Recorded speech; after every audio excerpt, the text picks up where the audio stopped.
According to the National Electrical Code, a 30 amp breaker is required for the described heat pump air handler. Here's a breakdown of the calculations involved. Firstly, determine the total load.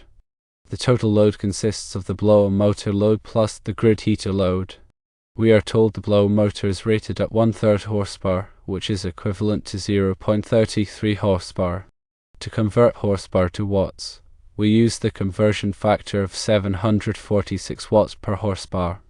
Thus, the power of the blower motor is approximately 0.33 horsepower times 746 watts per horsepower, equaling 246 watts. The grid heater is rated at 5 kilowatts. Converting kilowatts to watts, we have 5 kilowatts equals 5,000 watts. The total load is the sum of the blower motor load and the grid heater load, thus 246 watts plus 5,000 watts, totaling 5,246 watts. Secondly, convert kilowatts to kilovolt amperes, which is abbreviated as kvolt amps. To convert kilowatts to kilovolt amperes, divide the kilowatts by the power factor. For simplicity, we assume a power factor of 1. Therefore, the kilovolt to amperes is equal to 5.246 kilowatts divided by 1, equaling 5.246 kilovolt amperes. Thirdly, determine the required breaker size. According to the National Electrical Code, the breaker must be rated for at least 125% of the continuous load. Therefore, multiply the kilovolt amperes by 1.25, 5.246 kilovolt amperes times 1.25 equals 6,575 kilovolt amperes. Now, convert kilovolt amperes to amperes using the voltage. We know that the voltage is 240 volts. Formula to find the amperage is kilovolt amperes times 1000 divided by the voltage. In this case, it is 6,575 kilovolt amperes times 1000 divided by 240 volts.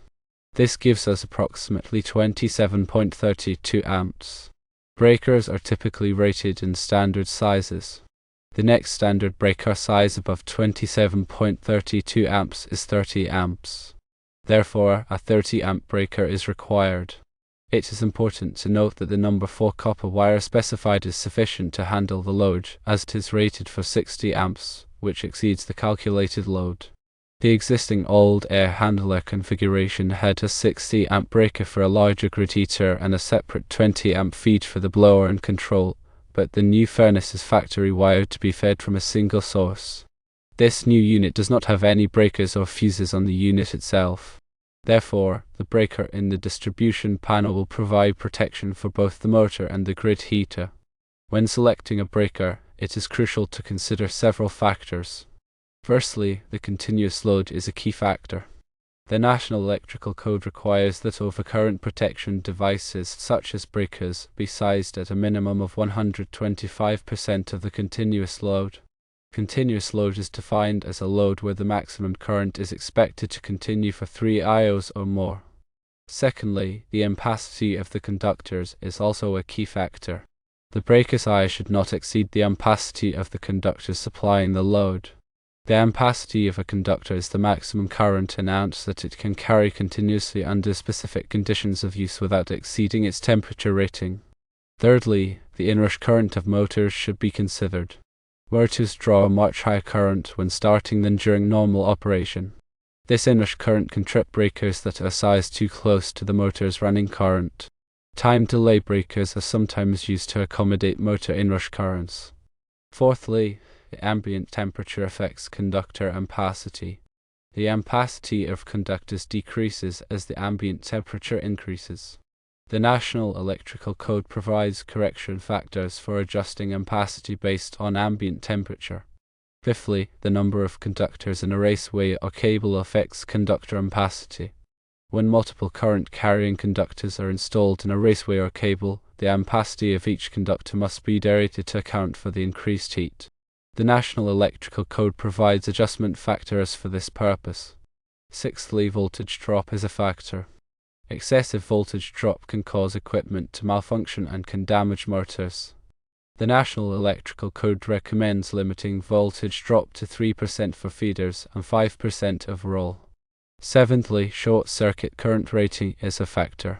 Breakers must have a short circuit current rating adequate to interrupt the available fault current at their installation point. The available fault current is the maximum current that can flow during a short circuit condition. Eighthly, ground fault protection is an important consideration. Ground fault protection devices are designed to detect and interrupt ground faults, which are unintentional electrical paths between a current-carrying conductor and ground. Ground fault protection is required in many applications to protect people and equipment from electrical shock and fire hazards. Ninthly, the National Electrical Code table should be consulted. The National Electrical Code contains numerous tables that provide guidance on conductor ampacity, breaker sizing, and other electrical installation requirements. These tables should be consulted to ensure that the installation meets the code requirements. Firstly, refer to National Electrical Code Table 310.16 for allowable ampacities of insulated conductors rated up to and including 2000 volts, 60 degrees Celsius through 90 degrees Celsius. Not more than 3 current-carrying conductors in a raceway are cable or earth directly buried based on ambient temperature of 30 degrees Celsius. Secondly, refer to National Electrical Code Section 430 for motors, motor circuits, and controllers. This section covers the requirements for motor circuit conductors, overcurrent protection, and control equipment. Thirdly, refer to National Electrical Code Section 424 for fixed electric space heating equipment. This section covers the requirements for electric space heating equipment, including duct heaters and unit heaters. Fourthly, refer to National Electrical Code Section 240 for overcurrent protection. This section covers the requirements for overcurrent protection devices, such as circuit breakers and fuses. When performing electrical work, it is essential to follow all applicable codes and standards, including the National Electrical Code, and to take appropriate safety precautions to protect against electrical shock and other hazards. Only qualified and licensed electricians should perform electrical work. Ignoring these factors can lead to unsafe installations that may result in equipment damage, fire hazards, or electrical shock. In summary, selecting the correct breaker size for a heat pump air handler with a blow motor and electric grid heater requires careful consideration of several factors, including the continuous load, conductor ampacity, motor inrush current, ambient temperature, number of conductors in a raceway or cable, voltage drop, short circuit current rating, and ground fault protection. By following the National Electrical Code requirements and consulting the relevant tables, you can ensure that the electrical installation is safe and compliant.